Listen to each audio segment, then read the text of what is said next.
Hey guys, there's a new way to do a battery health test. Now with this software 2025, I'm on 8.7.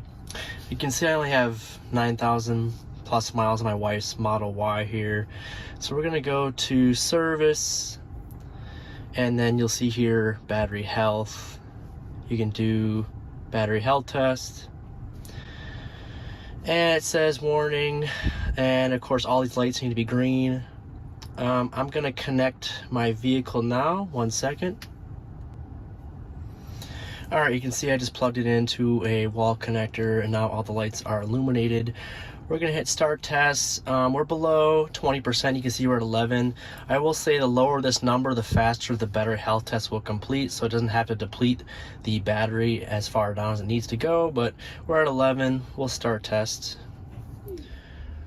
And now we're going to come back and see what it tells us after apparently 19 hours. I'm assuming it'll be less though.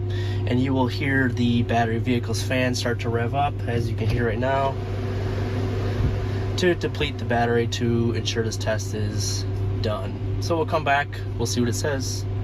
Alright guys, here it is, the next morning. Battery health test has completed. It says we're at 96% and it's saying it's healthy, within the retention expected range.